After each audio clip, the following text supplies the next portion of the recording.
Hello, it's Elena with you. And today I'll show you a case from my practice. A girl came in with nails after an injury.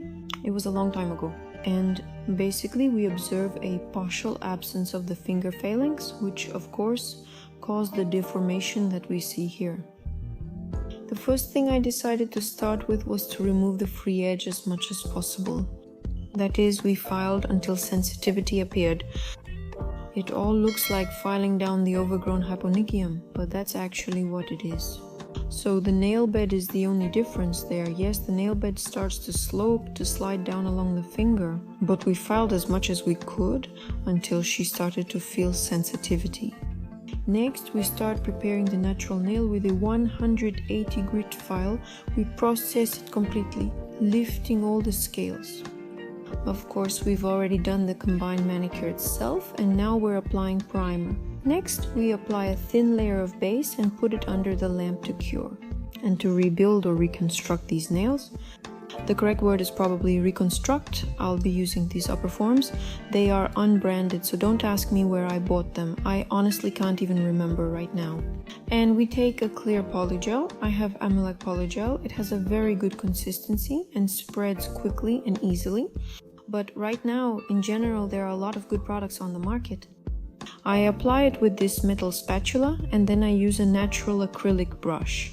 This is my old brush. I've been using it for a long time, and I use it specifically for polygel, not acrylic. I think it's still a bit too small. The brush was moistened with a cleanser, and in my case, it's alcohol.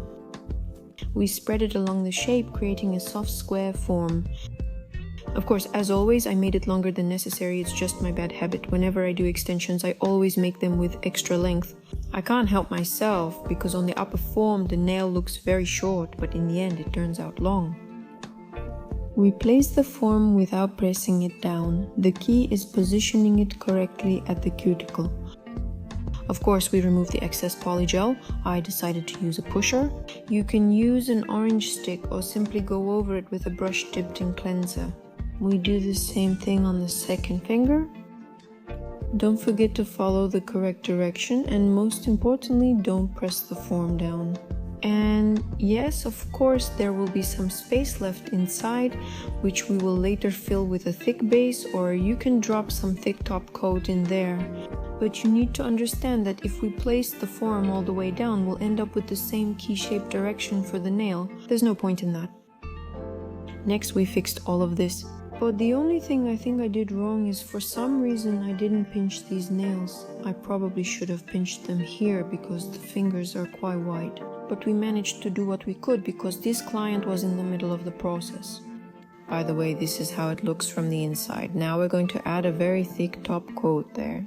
Yes, I think it was a top coat. This client was being worked on at the salon. One of my technicians did this manicure. And since she had this kind of injury, she needed reconstruction on 2 nails. They just sent her to me.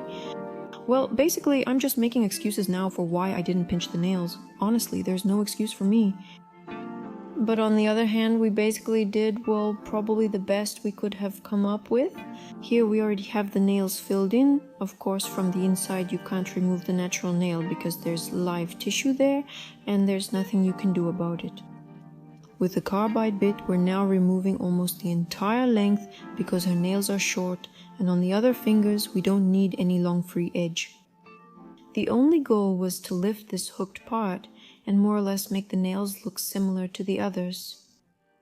I also used a sharp tip to file the polygel near the cuticle, go over the sides with a 180 grit file and try to match the shape to the other nails that are already done. Yes, they're a little wider and they will still look different, but I think that in any case, the result brings positive emotions. Actually, I don't just think so, I know it. So in any case, it's better than it was before. Unfortunately, it's not within my competence to do anything more. I'm not a surgeon, I can't perform any procedures. Honestly, I don't even know if this can be corrected surgically. If you know anything about this, please let me know. But in the meantime, after I filed the shape on the sides and on the top, of course, I need to file a little bit from the inside. And here I ran into some problems because it's not clear at all what needs to be filed there. So I just thinned out the edge so that the nails would look more or less neat with the coating, and then we just apply our colored polish. I used the thin brush that I usually use for drawing French tips.